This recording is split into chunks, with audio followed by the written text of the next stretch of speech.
Welcome back to Bay Area Focus. From our last segment, we saw just how influential the Bay Area is in the music scene. And this segment will delve in even further into that theme with everything from the Grateful Dead to the Summer of Love. And there's nobody better to discuss this than Dennis McNally, former publicist and biographer for the Grateful Dead. Thanks for coming on the show. Thank you for having me. You have had an incredible journey. Let's talk about that first.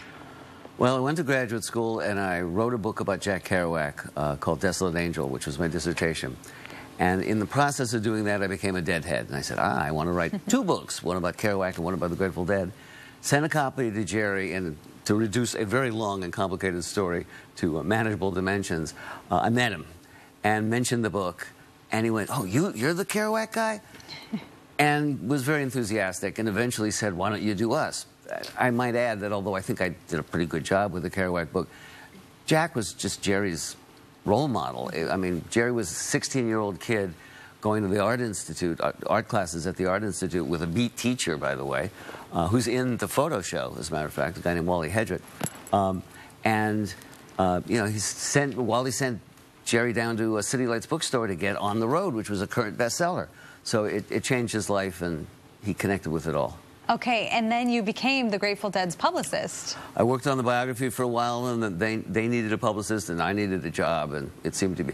Jerry said, get McNally to do it. He knows that stuff. And so that's how it all happened. What was Jerry Garcia really like? He was funny and witty and a lot more human. I mean, people thought of him as this sort of, as Deadheads, as a godlike character. He was much more human than that. He walked my wife down the aisle because he was our matchmaker, and he was very nervous before they went out. And one of the bridesmaids said, "Wait a minute, you play in front of 50,000 people. What are you nervous about?" He says, "But I don't have my axe." And he was very normal on that level, and incredibly smart and very caring. Right. Even when he was down, he cared about the people around him, and he was the best boss I'll ever have. God knows that's true. Yeah, he took a leadership role, but you said that he mostly led by example. He did lead by example, and he didn't want to, be the boss and make decisions and that sort of thing.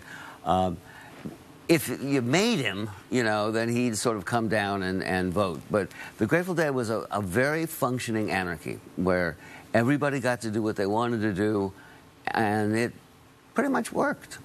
Yeah, sure. So you've done a lot. You've written some books. What about your background connected you with studying first the beats and then the hippies? I think it was because, I graduated high school in 1967, so all that stuff was happening.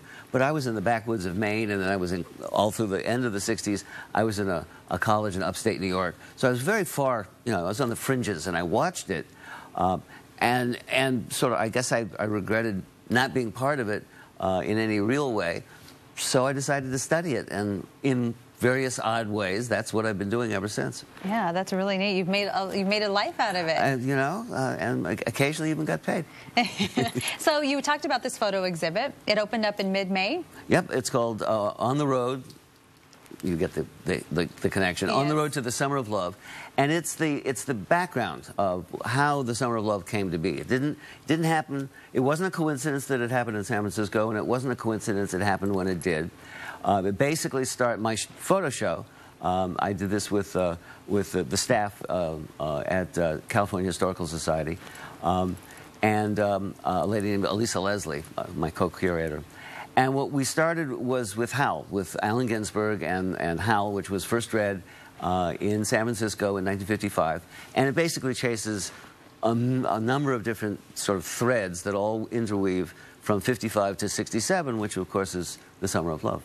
And the Summer of Love, it was so long ago, but it's still relevant today. I wrote a piece about it called Not Past at All, from the Faulkner quote, "The past isn't dead, it's not even past." All of the issues that the Summer of Love raised about the environment, about gender, about food, natural foods and organic foods, all those things, which they didn't necessarily create them, but they raised them in American consciousness, they're at the center of the craziness of the times we live in now. president happens to be on the other side of many of those issues, but you know, the majority voted to continue them. So, you know, and they're very, very relevant. And you know, there's a famous quote about you know, if you don't study history, you're condemned to relive it, or something to that effect. The show at CHS really does, I think, give a background into not only 1967 but 2017. Right. I think it's always interesting when you think of the Summer of Love. A lot of people will bring up the music and bring up smoking marijuana and the drugs, but it was so much more than that, and so much more. A lot of it was political. It was political. It was intellectual. It was very thought. You know, there was a lot of thought there. Ultimately, you know, the media coverage, and not pointing any finger. You know, when you have 10 seconds, you know, how much can you cover? A lot of the media coverage did come down to, oh, put some flowers in there and some beads and, you know, and some people dancing, and that's it. There was a lot more, and we touch on a lot of it. Well, this photo exhibit, it runs through past Labor Day into early September. Okay, perfect. Thanks so much for coming on the show. Thank you for having me. All right, have a great one. And to get your hands on one of Dennis's fantastic works and find out a little bit more about him, just log on to DennisMcNally.com. Up next, we are switching gears to find out about a nonprofit that is a vital part of the East Bay. We'll be right back.